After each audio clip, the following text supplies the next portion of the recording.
तो चलिए आज की इस क्लास में हम लोगों को क्या पढ़ना है, अर्थशास्त्र, इकोनॉमिक्स।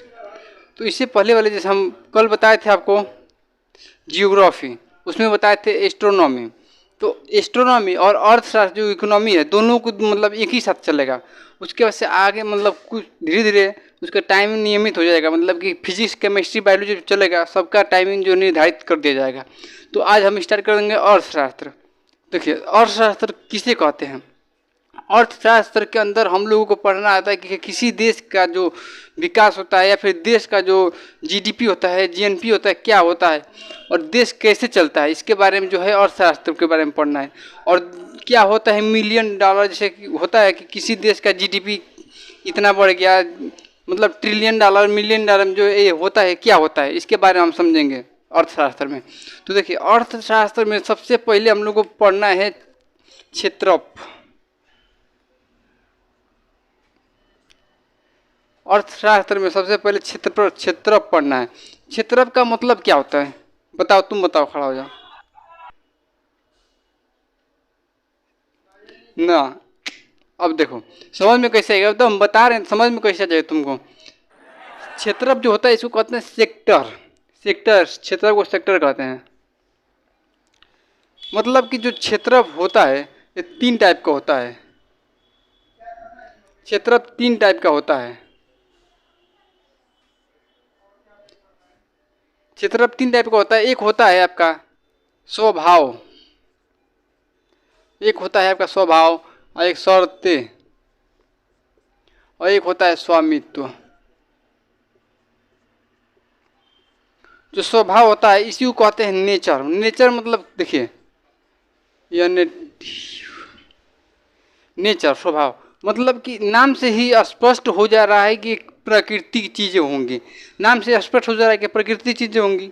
जैसे इसमें क्या होता है, स्वभाव के आधार पर इसको तीन टाइप में बांटते हैं। स्वभाव के आधार से तीन टाइप में इसको बांटते हैं। अब इसको देखिए, पहला है प्राथमिक,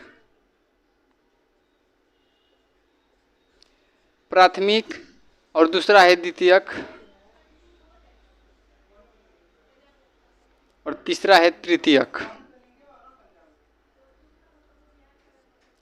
देखिए जो स्वभाव मतलब इसमें तो नाम से ही आपको स्पष्ट हो रहा है कि क्या है, मतलब कि इस प्राथमिक द्वितीयक तृतीयक। इसमें जो होता है स्वभाव में, इसमें प्रकृति होता है। जैसे कि देखिए यहाँ पे स्वभाव जो होता है ये प्रकृति, मतलब इसमें प्रकृति के बारे में बताना है। प्रकृति हो इसका, जो प्राथमिक सेक्टर में जितने सारे लोग आएंगे प्राथमिक सेक्टर में, तो उसमें प्रकृति चीज़ें होंगी। जैसे कि कृषि, इसमें आ जाएगा कृषि। कृषि कोई बनाता है, खेती गेहूँ बना लेते हो। अच्छा कभी सुना है गेहूँ जो होता है, टाटा का गेहूँ आ गया, बिरला का चावल आ गया, अडानी का धान आ गया, कभी सुना है ऐसा? नहीं। देखिए जो चावल जो होते हैं कृषि होता है, कृषि हो गया मतलब प्रकृति जो चीज़ें, प्रकृति वाली चीज़ हो जाएंगी इसमें। जैसे कृषि हो गया, इसमें आपका हो गया, आप गेहूँ बोए तो गेहूँ हो गया, गन्ना हो गया। मतलब कि आपको जो कृषि, जैसे कि जो किसान है किस सेक्टर में आएंगे, पापा आपके क्या करते हैं, खेती करते हैं। तो खेती में जो है खेती करते हैं तो इसमें आएंगे प्राथमिक सेक्टर में। और किसी के पिता अगर जो है सरकारी नौकरी करते हैं, तो आपके पिता तो सरकारी नौकरी करते हैं, तो उन जो आएंगे तृतीयक में आएंगे। और द्वितीयक क्या होता है, द्वितीयक जैसे कि जो द्वितीयक होता है, और द्वितीयक के अंदर आ जाएगा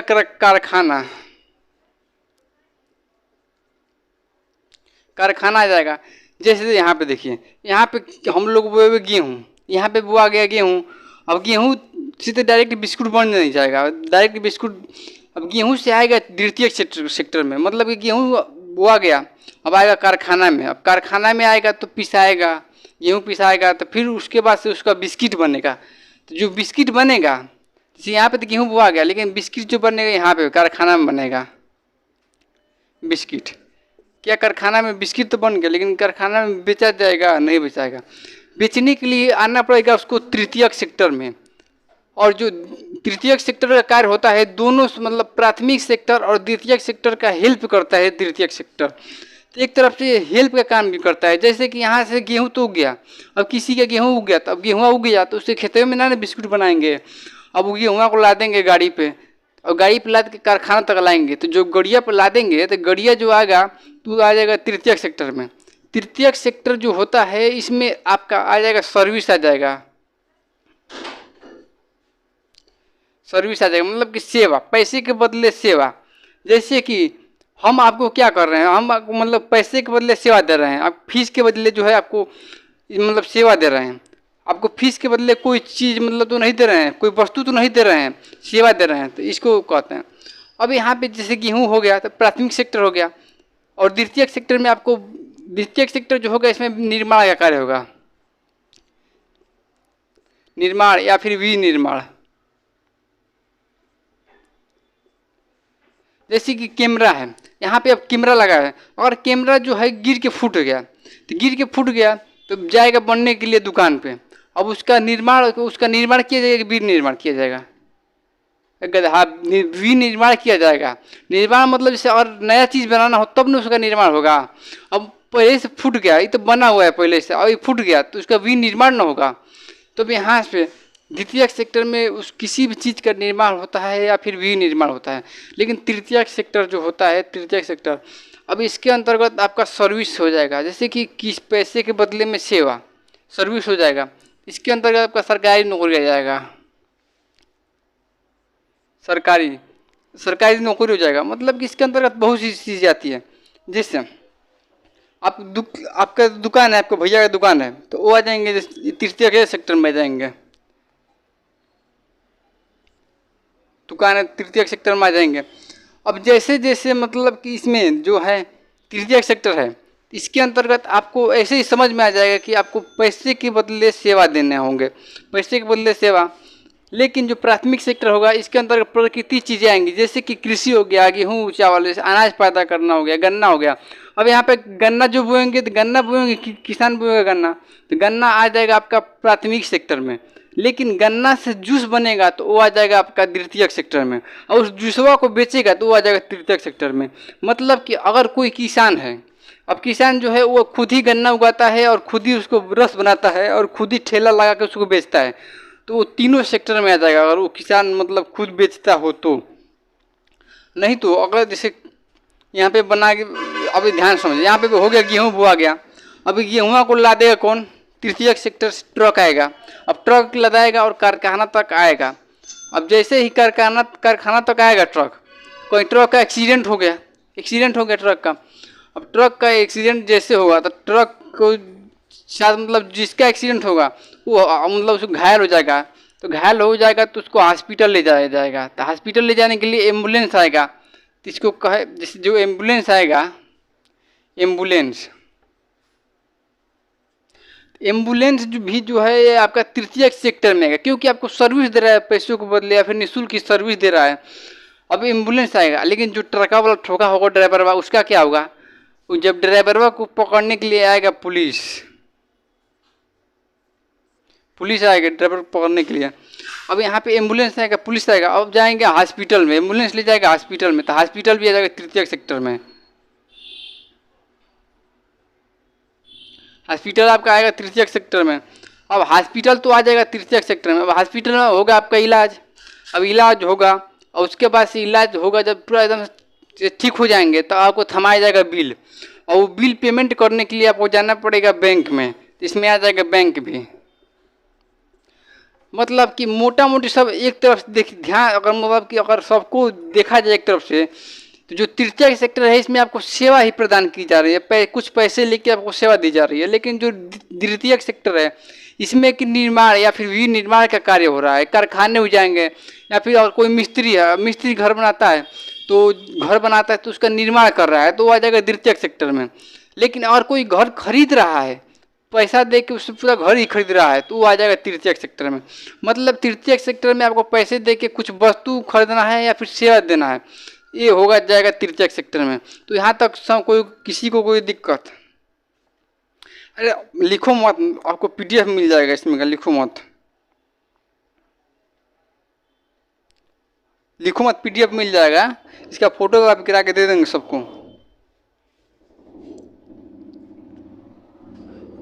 तो हाँ, पुलिस भी आएगा आपका तृतीयक सेक्टर में। थाना जो जैसे यहाँ पे देखिए थाना का फुल फॉर्म क्या हो।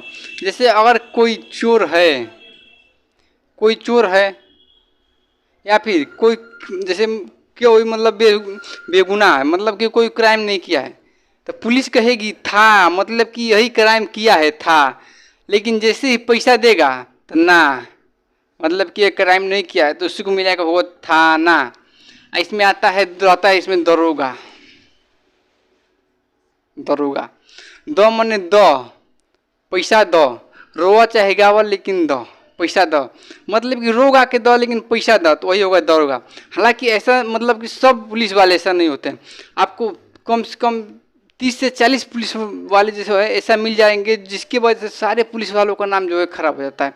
हालांकि होता क्या है ऐसे कि उन लोगों को चोर और मतलब कि लूटपाट मारपीट वाले दिन भर केस आते रहते हैं, जिससे उनका दिमाग जो है मतलब उनके दिमाग पे वही चीज़ बढ़ जाता है, इसीलिए जो है वैसा होता है। लेकिन जो है हालांकि बहुत से पुलिस वाले होते हैं बहुत अच्छे होते हैं, लेकिन कुछ पुलिस वाले जो है कुछ पुलिस वाले की वजह से बहुत मतलब बाकियों का भी नाम बदनाम हो जाता है। तो यहाँ पे समझ में आ गया जो है आपका थाना हो गया। दरोगा, पीछे किसी के भैया दरोगा थे ना, हाँ तुम्हारे भैया दरोगा है ना, तो दरोगा है तो किस सेक्टर में आएंगे, तृतीयक सेक्टर में आएंगे दरोगा है तो। किसी के पापा अगर किसान है तो किसान आएंगे किस सेक्टर में, प्राथमिक सेक्टर में। किसी का पिताजी मतलब कारखाने में काम करते हैं या फिर किसी का निर्माण करते हैं, तुम्हारे पिताजी समोसा बनाते हैं दुकान पे, तो समोसा बनाने से क्या कर रहे हैं, उसका निर्माण कर भी मतलब निर्माण कर रहे हैं, आलू भरेंगे उसका। और देखिए यहाँ पे अब यहाँ से खरीदेंगे आलू, अब मैदा वैदा जितना सामान है खरीद लेंगे, अब उसको बनाएंगे समोसा। समोसा बनाएंगे तो क्या वो कहेंगे समोसा बनाएंगे तो कहेंगे कि 5 रुपया का आलू हो गया, 2 रुपया का मैदा हो गया, ये कहते हैं नहीं कहते हैं। आपको सब मिला के लास्ट उसका अंकित मूल्य जो है, अंतिम अंकित मूल्य बता दिया जाता है कि 5 रुपये का या 10 रुपये का समोसा है। उसी तरह मतलब इसका लास्ट अंकित मूल्य है जो हम आगे पढ़ेंगे, उसको जीडीपी कहते हैं। तब यहाँ पे देखिए, यहाँ पे समझ में आ गया सबको, कोई दिक्कत नहीं। तो देखिए यहाँ पे अब यहाँ तक तो समझ में आ गया। अब जो है प्राथमिक द्वितीयक और तृतीयक समझ में आ गया होगा। अब शर्तें देखते हैं कि इसकी शर्तें क्या होती है। जैसे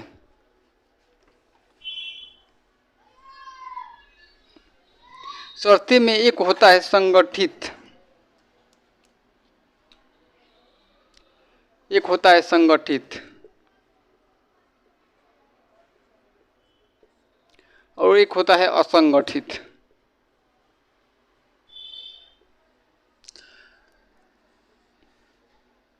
आवाज मत करो।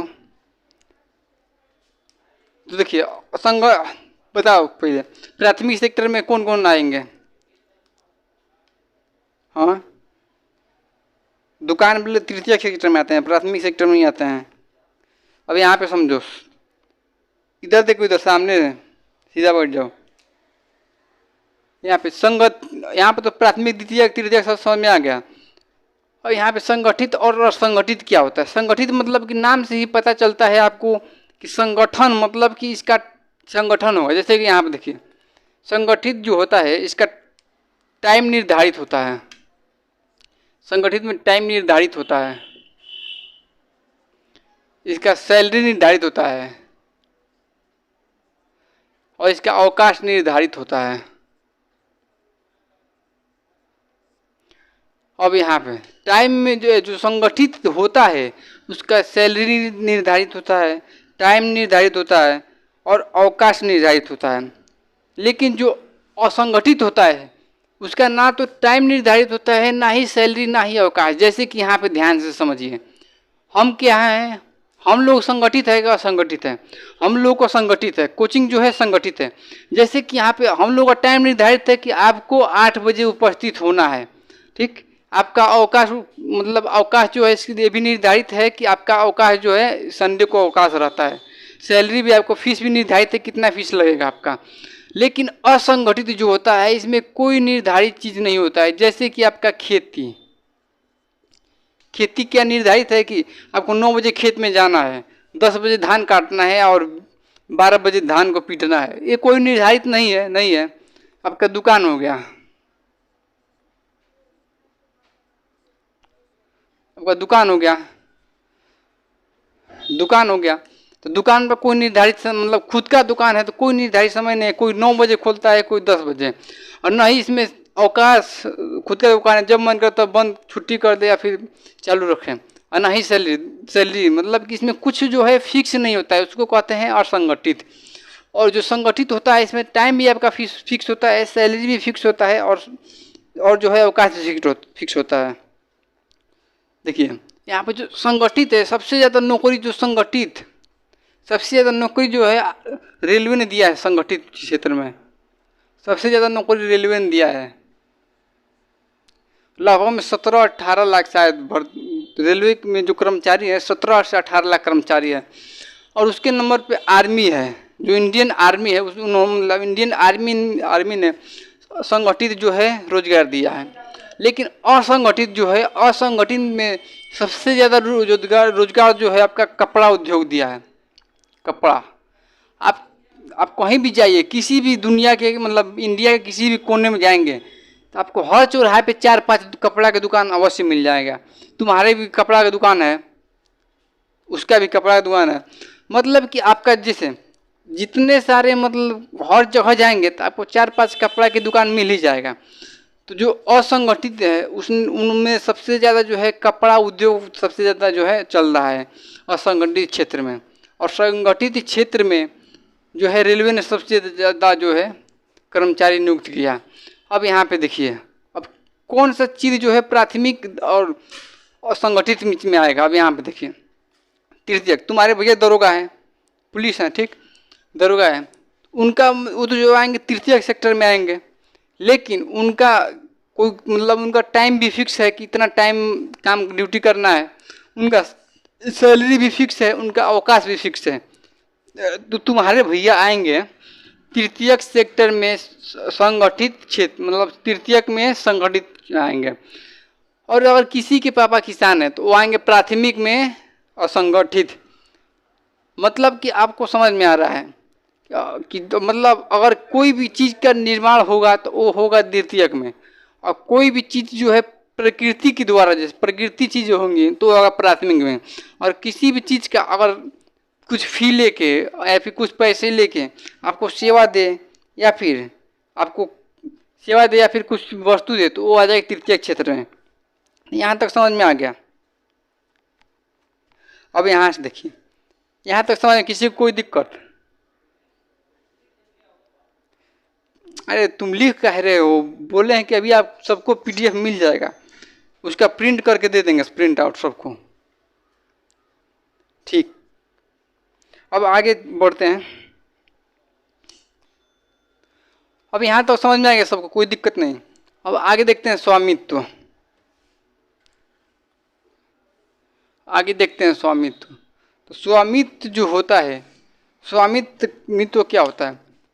ये होगा गवर्नमेंट हो गया, एक हो गया प्राइवेट, और एक हो गया संयुक्त। अब यहाँ पे देखिए, यहाँ पे जैसे कि तुम्हारे भैया हैं दरोगा, अब दरोगा है तो वो आ जाएंगे तृतीयक सेक्टर में, वो उनका टाइमिंग फिक्स है, सैलरी फिक्स है, तो वो आ जाएंगे संगठित क्षेत्र में। तो तृतीयक संगठित आएंगे, और वो है प्राइवेट दरोगा है कि सरकारी दरोगा है? तो प्राइवेट दरोगा तो होंगे नहीं, सरकारी दरोगा है, तो आएंगे तृतीयक क्षेत्र में संगठित और गवर्नमेंट। और किसी के पिताजी या फिर जैसे कि कोई प्राइवेट नौकरी करता है, तो नौकरी में आपका तृतीयक सेक्टर में आएगा, उसका टाइमिंग सैलरी फिक्स है, तो वो आएगा संगठित में और जो है प्राइवेट में, और उसका प्राइवेट नौकरी तो प्राइवेट में आ जाएगा। और कई चीज़ें होती है जो संयुक्त होती है। संयुक्त मतलब कि सरकार और जैसे प्राइवेट चीज़ और सरकारी दोनों मिक्स होता है, दोनों जो है मिक्स मतलब दोनों जो है आपस में मिल के कुछ कार्य करते हैं। जैसे यहाँ पे देखिए, जो मार्कर देना, गिर गया नीचे।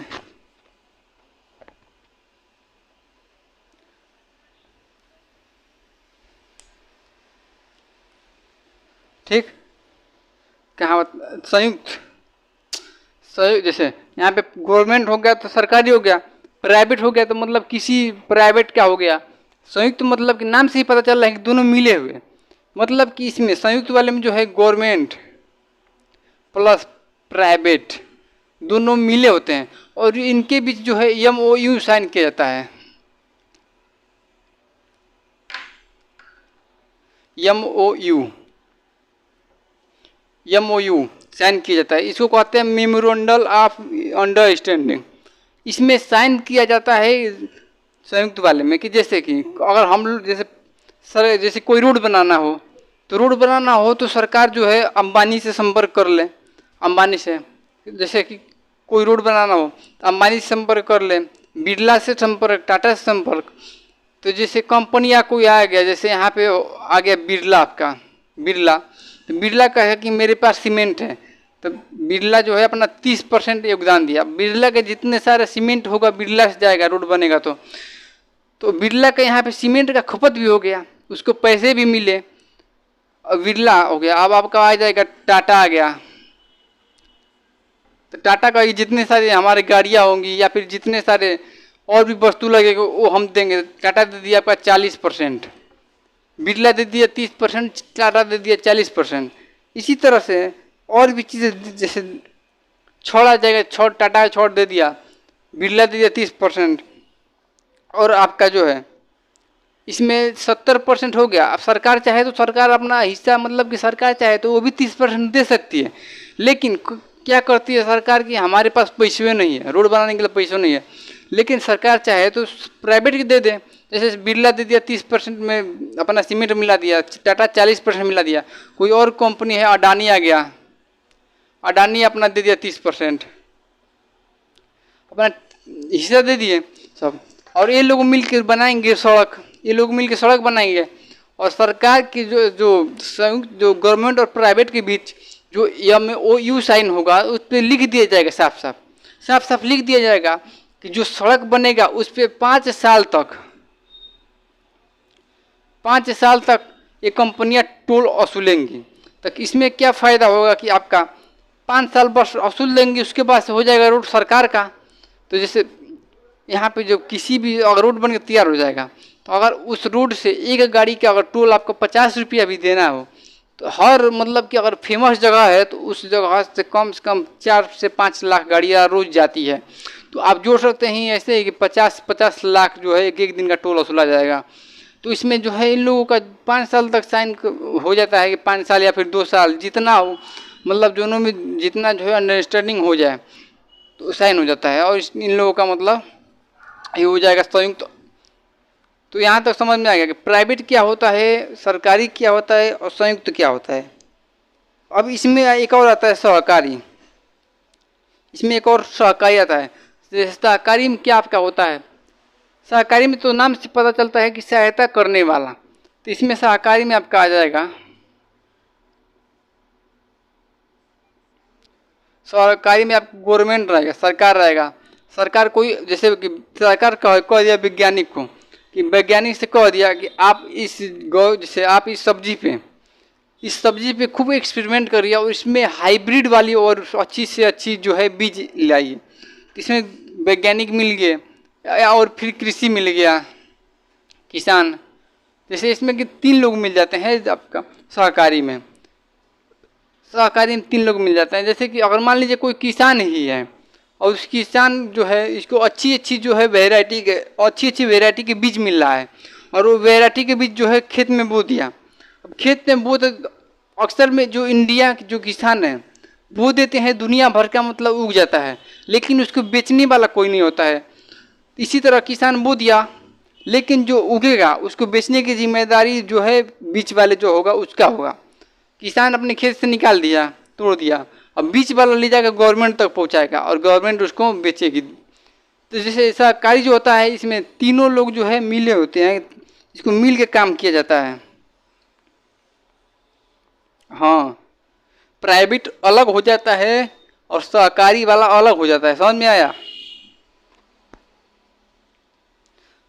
अरे गधा, देखो जैसे कि इसमें सहकारी है, इसमें दूध उत्पादन करना है या फिर मछली पालन करना है।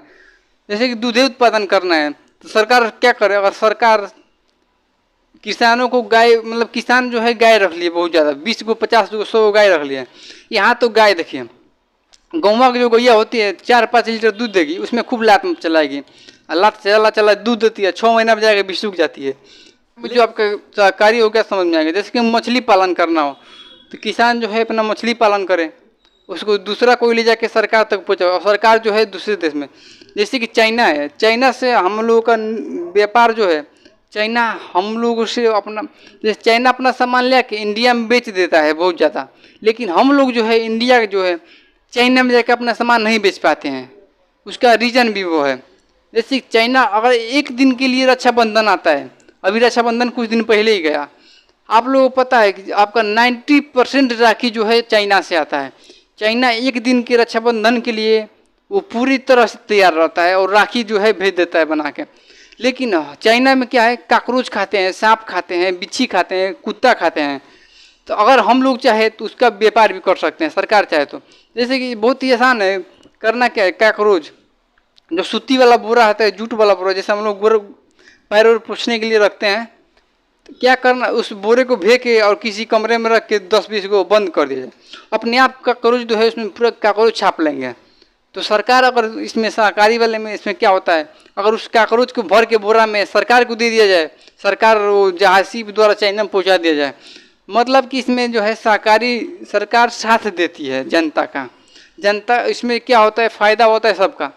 जैसे कि अगर जैसे मान लीजिए मछली पालन हो गया, चाइना में मछली बहुत ज़्यादा खाते हैं, और इंडिया के लोग जो है इतने मछली मारने मछुआरे हैं, एक से ले लें आपका समुद्र में तैर के मछली मारते हैं, और एक बहुत मतलब अच्छे ऐसे ऐसे मछुआरे हैं जो समुद्र के लहरों में अंदर जाके मछली मार लेते हैं। तो चाइना जो है मछली खाता है, इसका एक फ़ायदा भी हो सकता है। और जैसे मछुआरे मछली मार के गवर्नमेंट तक पहुंचा दिए, गवर्नमेंट उसको शिप द्वारा पहुंचा दे चाइना में मछली का बहुत ज़्यादा कीमत है। चाइना में अभी पाकिस्तान से कुछ महीने पहले चाइना जो है कई हज़ार गधा खरीदा है, पता नहीं खाते होते होंगे गधा सब। तो सहकारी समझ में आ गया सबको। तो इसमें स्वामित्व में क्या क्या होता है, गवर्नमेंट, प्राइवेट, संयुक्त और सहकारी, इतना तक समझ में आ गया सबको। यहाँ पे गांव में लोन नहीं मिलता है, ये तो पता ही सबको। यहाँ पे दिक्कत क्या है कि गांव में लोन तो मिल जाएगा, लेकिन लोन बैंक देने से पहले आपका खेत का जो कागज ले लेगा, मतलब कि बैंक को पास कुछ ना कुछ गिरवी रखना पड़ेगा, तब आपको लोन मिलेगा। जैसे लोन जो बड़का बड़का होते हैं, विजय माल्या हो गया, और भी बहुत सारे जो है भारत से लोन लेके भाग गए दूसरे देश में, यही होता है सब। अभी किसी किसान को लोन देने के लिए कहा जाए तो नहीं मिलेगा, किसी किसान को लोन नहीं मिलता है, उसके लिए चक्कर करना पड़ता है बैंक का। लेकिन अभी किसी के पास पैसा है, कोई बिजनेसमैन आदमी है, तो उसको मतलब लोन मिल जाएगा आराम से, क्योंकि उसके पास जो उसका बिजनेस है, तो बैंक को भी पता है कि बिजनेस है तो पैसा चुका देगा। लेकिन बैंक को पता है कि ये किसान है, खेती करेगा, पता नहीं फसल होगा या फिर बारिश आ गया, बाढ़ आ गया, हो नहीं होगा, तो इसीलिए किसान को लोन नहीं मिलता है जल्दी। यहाँ तो समझ में आ गया सबको। वो इसमें इकोनॉमी में क्षेत्र समझ में आ गया, सेक्टर समझ में आ गया सबको। क्या होता है प्राथमिक, बताओ प्राथमिक में क्या क्या आएगा। ठीक है, अब आपको इसका रिवीजन करा देते हैं यूट्यूब पे, बस इतना ही। अब आपको इसका रिवीजन करा देते हैं, इसके बाद से आपका वो जो है जियोग्राफी बता देते हैं, सौरमंडल के बारे में बता देते हैं। तो चलिए आज के क्लास में बस इतना ही, अब मिलते हैं इसमें कल के क्लास में।